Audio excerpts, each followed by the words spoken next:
I did want to come out on stage. I wanted to personally introduce you to Sean. I had the pleasure of working with Sean for a couple of years at Wave, and I've always found him to be just a consummate professional. He's a brilliant guy. I've always looked up to him as an ops professional, but also as a developer. And I was really, really happy to see his proposal, and I was even happier to be able to accept it because it's going to be a fantastic talk. So he's with a little startup called NFL, but I believe they've tacked on the NFL to that recently. We got a little pivot. Yeah. And he's going to be talking about robotic coworkers. So with that, I will hand it off. Thank you. All ready to go? Thanks.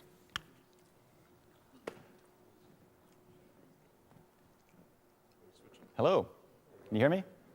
I can only see the first few rows, so I have a problem with going fast, so the first few rows, if I start speeding up, please just slow me down. As it says, I'm Sean. I'm with the infrastructure team at the National Football League. Our group is responsible for sites like NFL.com, the various club sites, like, whatever your favorite team is. We make sure the website stays up, the video streaming, a bunch of the applications like the mobile connected devices. We are a distributed team. So the operations, kind of the infrastructure team is up in Winnipeg. That's where I work with. I moved to Virginia recently, so I work from my home. All my developers, project managers, a lot of the business people, they're out in California. We've got head office in New York. We've got contractors, third parties, all over the world. So we found that conversations were happening in private. People would talk to each other, solve a problem, but that knowledge was never shared. Discussions would happen, they'd be forgotten. That meant we'd be doing the same work over and over. We'd try to script our work, but we might not share those scripts, or people wouldn't know that the scripts existed. So as a result, we repeated a lot of work. And then if we had problems, we were always context switching. We'd be going from the ticketing system to a shell, looking at various monitors, talking to people. And so this was very difficult. So we started making chat the central part of our operations. I kind of boiled it down to a transparent, distributed, shared command line interface for your infrastructure. It's transparent because the conversations are happening out in front of everybody. It's distributed because it's on your phone, it's on your computer. Anybody has access to it. And it's shared, obviously, because anybody can use it. But there's a lot of different systems out there, so I decided to start by saying, what do I mean when I say chat? We've got some notion of a status, so you're either online or you're offline. It's a group chat. There's topical rooms, so you can talk about a particular thing with the people that are interested, and if you're not interested, you go to a different room. You can have private one-to-one chats. And modern tools, if you put a link in, they'll give you a summary. You can drag images into it, and they'll share those images, which makes it more like a much richer experience for everybody. Good chat services also have APIs, or at least are open enough that you can program them. So you can post a message to a channel. Maybe you can receive messages, either a direct message or send it to a group. And these rich attachments, you can be part of that and send more than just words to the text channel. So one thing we found, we started off pretty quickly when we moved to chat, was that you can, with a simple curl command, post a message into the room. Now this is add some context. So this one is from Jenkins, which is our CI system. It's letting us know that the console successfully deployed, and then if you want more information, it's got a link for you. But what's more interesting about this is that this happens in the middle of another conversation. So this is actually part of something we were talking about something, and then all of a sudden Jenkins popped in saying, uh-oh, there's a problem with your core build scripts. And then one of my coworker popped in and said, uh-oh, this is a namespace problem, I'll fix it.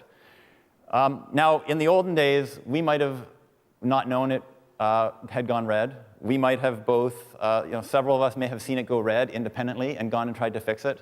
That's a lot of waste. That could be people do conflicting things. But here we are, we're talking about this code, and this comes right into the conversation. and then we're talking about fixing it if we have to, and then the message comes right back. Okay, it's back to normal. And now we're all good. That was a push. So it's really good to have stuff pushed to your chat channel, but really when you want to get more power, you want to talk about pulling information into some kind of script. And there's a lot out there. We landed on GitHub's Hubot.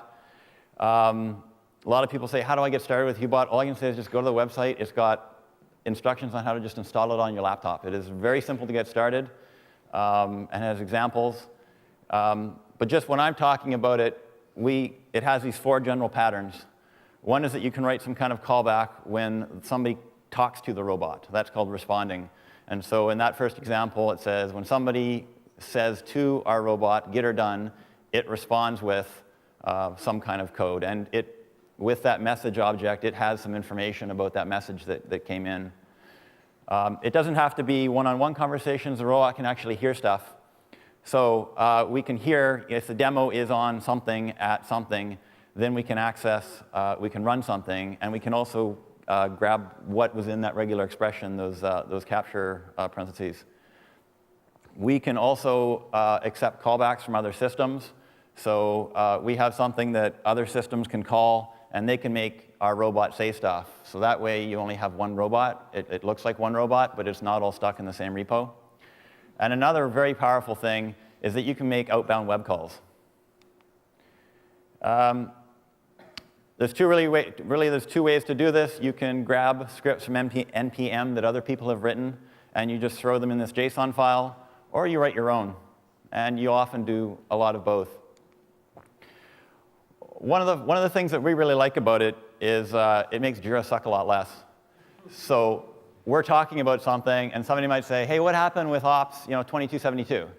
So if the robot hears anything that looks like a Jira ticket, it calls the Jira API and just spits out the ticket, the name of the ticket, the current status, and any other information we want in there, along with a link, which is off to the side. But this means that when we're talking about it, we immediately have that information. You don't have to do that context switch. And people who are wondering might say, oh, I didn't remember 2272, but I did the last CDA deploy, and boy, you better watch out for this. Going into Jira to actually create a ticket is somewhat painful, especially our very strict ops team wants to create tickets for absolutely everything they do. So they really hated going into Jira and creating a new ticket. So we wrote some integration to create a new ticket based on some custom parameters. So here's my coworker saying, I want a new incident request for FTP failing to log in and assign to user blah. And then Waterboy comes back and says, here you go, here's your ticket number. And it got cut off, but there's an actual link to the ticket. And we also added some other stuff where you can update the ticket and give it a current situation and stuff. We're big users of Confluence, the place where great documentation goes to die. So what we found out was there's this very common pattern where someone would say, how do I blah? And then someone would go, oh, I bet you it's in Confluence. And they take blah, copy it from chat into Confluence, and then return a couple of documents. So whenever Waterboy hears something that looks like a question, and this is very basic regular expressions, it goes and does a search. So here's me, I had asked it, how do I renew a certificate? And it came back and said, here's a document on how to renew a certificate. So this is, again, just saving context switches, saving people time, and keeping the conversation in the chat room. With these outbound web calls, you can automate third-party services. This is an example of our PagerDuty integration. I think we're actually just using the public script. So you can ask Waterboy pager sup, or you can actually speak to it more formally. I think there's something else that's not as kind of trendy. And it tells you what incidents, and if there's an incident, it'll give you the link. What's more important, or what we find we use more, is to find out who's on call. So you can ask it, who is on call? And so it goes to PagerDuty, and it says who's on call. And it tells us we've got these 2 people on call for the various schedules. Now, what we've been trying to do with chat is move all our conversations to public, to do that transparency, to make all this troubleshooting happen with everybody, to increase the knowledge of how to do these things. One thing we find a lot is we're a big Akamai user, and I don't know if you've ever seen, you go to a site, and you get this white page that says, like, error, and it's access denied or something, and then reference, and you get this big long number. That's actually an error from Akamai. And if you want to know what happened, you can go to the Akamai website, which ironically is very slow, and you can click into like monitor or resolve, and you have to click down, and there's a text area where you can paste that number and click a button and wait, and it'll tell you exactly what happened. But nobody really knew that tool existed because they hide it, and it's so slow. So we added this to Waterboy so that you can say what happened with and that reference number. And because some people are often doing this as a curl, it's hexadecimally encoded. So Waterboy, if it sees that it's got some HTML encoding, will decode it before it sends it off. So this is an example of, this is an actual screenshot from a conversation we're having with somebody in our chat room where they asked a question, they had the reference number, and here's my coworker who said, oh, I think we've actually got a tool for this, and shows the guy, here's how to do it. And Waterboy comes back and says, hang on a second, I'm looking it up, and then tells us it's actually because the object coming back from origin was too big, and I had to blur a whole bunch of stuff, but there's a lot of contextual information about what exactly that object was, and why it went wrong. I put this in after Haney's talk because that command, that big curl command he had to show you timing of various points of the HTTP call. I had the exact similar problem to him quite a while ago, and I could never remember how to do that big format string. So I put it into Waterboy so that you can say Waterboy timing for some URL, and it'll spit back this kind of thing. And here we can actually talk about this in a room. Someone can say, hey, my time, this going to Game Pass is slow. What's going on? And you can say, well, what do you mean slow? OK, timing for NFL.com/Game Pass. And you get back this very breakdown. And I can see that actually the TLS, the L7 Connect, which is the TLS negotiation, seems a bit slow for me. But this conversation's happening out in the open. We've got all the same command everybody's writing, and they're troubleshooting it the same way each time. Some stuff we had didn't work. I originally thought it'd be really cool to do deploys. I read all the stuff from GitHub, and they're like, yeah, we deploy. We just say, hey, dude, deploy. And so I wrote that stuff in, and nobody really used it. We have a fairly big Jenkins system that does the deploys. And just the way we do it, the developers actually preferred to use Jenkins. So we tried it, didn't work. There's a system called factoids, which I thought would be really great. You can tell Waterboy some facts, like the phone number for corporate IT is blah. And then when somebody asks, what is a phone number for corporate IT, it'll say, hey, I know that. But nobody actually used that, so we got rid of that. We were trying to change our team culture to do a lot of demos of what we do, and so I wrote a bunch of stuff that you could tell Waterboy what the demo was, and it would remind people about there's demos. Nobody used it. So some stuff, you'll try it, it doesn't work. So this kind of leads you on to, if you want to create a chatbot in your organization, what if nobody uses it? Or how do I get people to use it? Oops. And like a mullet, it needs a... Side note, I did this talk in DC, and like I'm from the DC area, and I gave it, and they're like, what's that? So thank you for laughing. It needs a mix of party and business. A good bot helps people do their work. So it's something that adds value to their work. It's fun to use, so not like a joke, but it's like a coworker. It's easy to change so that there's no friction in adding new functionality or deprecating old or just trying stuff out. And what I really like about it is that it contributes to your company culture, and I'm going to show how we're using it to try and change some of our culture, hopefully for the better. Our ops guys have schedules of outages, and they have a regular cadence of every morning they want to know what kind of things are due that day. They don't want to get behind. We're a service organization of the greater NFL, so we don't want to get behind on certain tickets. So somebody wrote this every morning, 8 o'clock, some kind of cron job runs, and does a bunch of Jira queries for various things, and also goes to a Google spreadsheet that's got our schedule. And so every morning when the morning shift gets in, you know what kind of work has to be done that morning, who's going to be on call that day. So if Tony's not in, you're not surprised. We also have a Google Calendar with our outages, and Waterboy will poll every whatever for any outages coming up. Sorry, planned outages. Yeah, I wish I could get the unplanned ones. So he'll throw in the chat room, we're going to fail over our SRX in 5 minutes. And now, so this is, again, about the conversations and reducing the context switches. I already showed you creating a new request, and this keeps the troubleshoot, the service, how do we say, it keeps the conversation flowing for our ops guys. Nagios, we rely a lot on Nagios, but I don't know if you find the same thing. Something goes red, and then a whole bunch of stuff goes red, and you're like, okay, is Nagios behind on checking, or is it actually down? And so there's some Nagios integration into Waterboy. You can just tell it to recheck a node, recheck everything, and it's a bit faster doing it through the API. A lot of times we are, since we're such heavy into web and content delivery networks, we've got to purge URLs from cache. And so we'll do it right within Waterboy. We'll say, Waterboy, please purge this URL. And this we find especially because now we can give this to developers rather than saying, hey, here, you go to, I'm going to give you full access to the Akamai console and make you suffer through going through and purging a URL. I'll just let you do this. And that one we actually have behind like an LDAP safeguard, so people are given a talk on how to properly use it.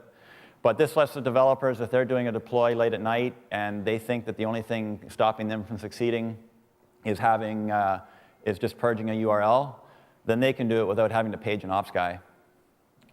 And that has saved us a lot of time, and it's also built a lot of goodwill between us and the developers. I believe these tools, we should be teaching people how to use these tools and solve their own problems. We made the move about 1.5 years ago to microservices, which means now if you make a request, you have no idea where it's going.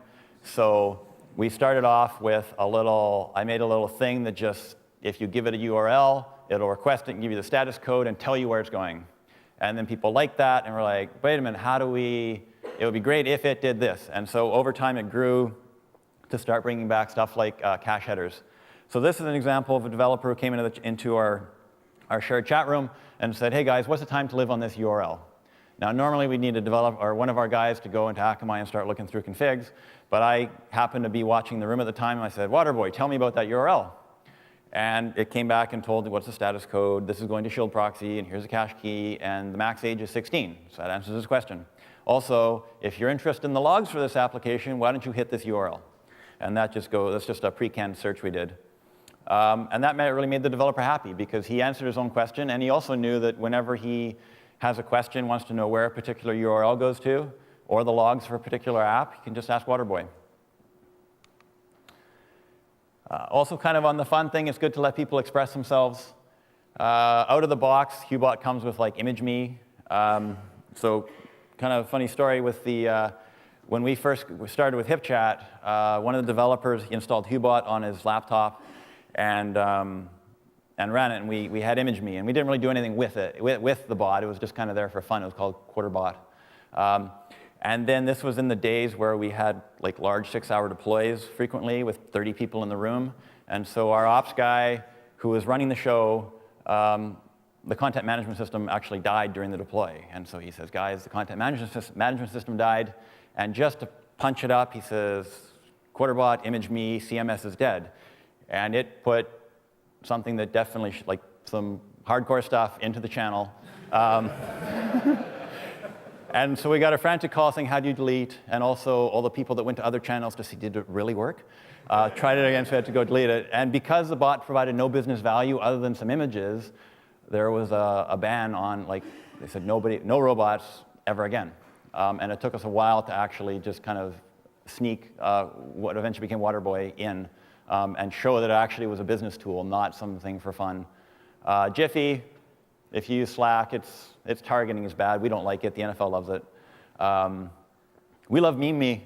Lets you make those two-line things with various images. If you have in-jokes in your team, it's great to get your robot participating into these things. It gives people the thought that it's not just a robot, it's actually a coworker. We make it easy to change. If you commit to master, it goes to production, YOLO. We find that it is very important for that robot to be up, but it's also important for people to be able to contribute to it. If somebody makes a bad, if it's something big, people on our team will do code reviews. But we really value this, people being able to add stuff. And that is even, we found the NFL guy, some of the developers even started writing their own tools for it because they know they can just try it out. They don't have to go through some big conversation or whatever. They say, like, we were doing some GraphQL stuff in one of our services, and one of the developers wanted Waterboy to be able to do GraphQL queries. And so he wrote a plugin, and just, he said, what process do I have to go through to do this? I just said, commit to master, and it'll be out there. And he was very happy. Kind of in changing your culture, there's these plugins out there which will let you give people useless points.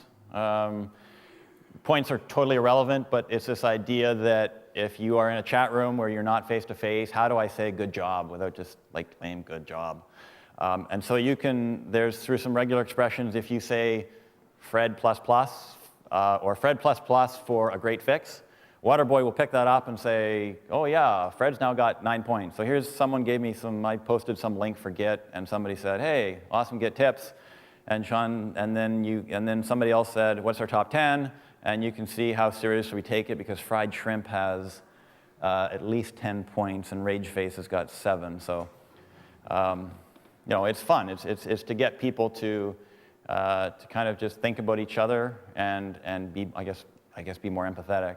And we had this on our own personal Slack, and then when we put it on the NFL Slack, we didn't tell anybody about it. We just every so often would like, hey, Fred++ for deploying the new app.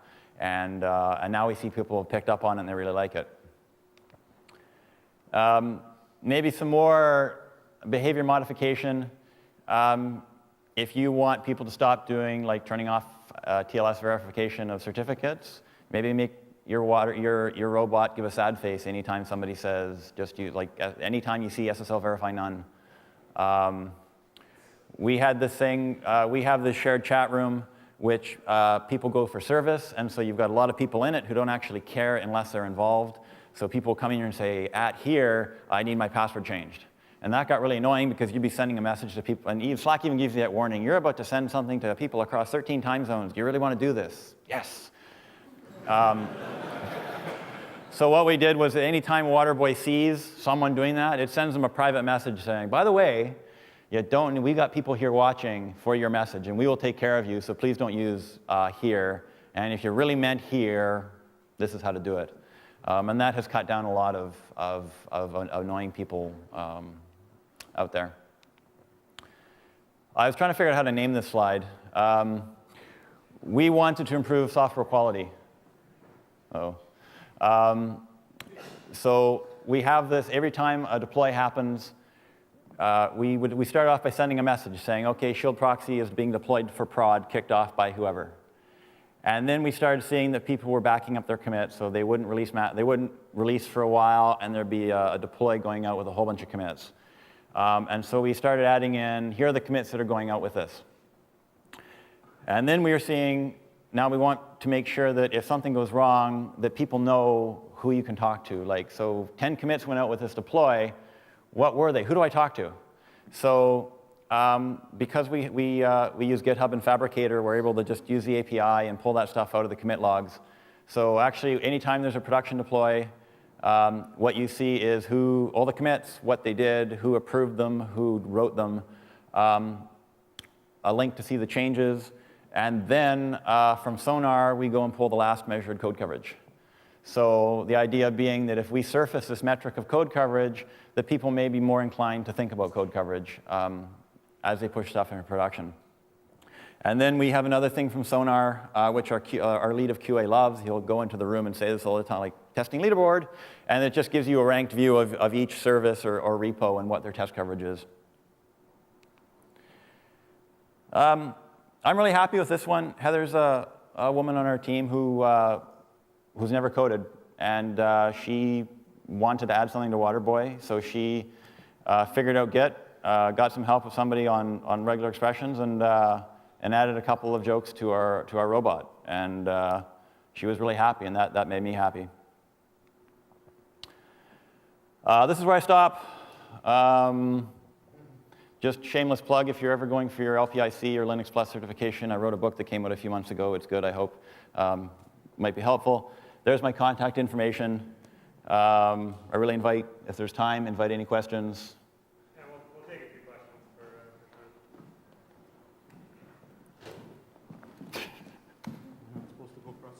I don't know. Questions? Got one in the back.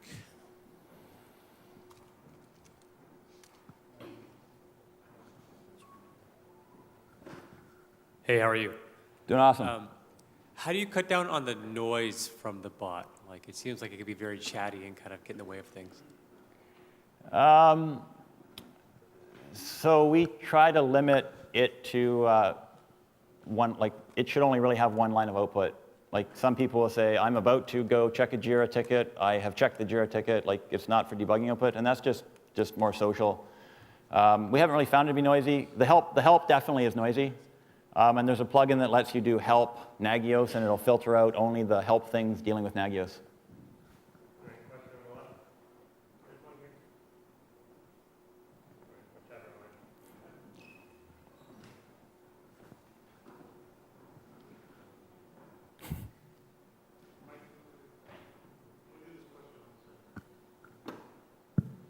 So I was wondering how you make sure that the bot isn't grabbing every single comment and responding to it. Did you have problems with false positives?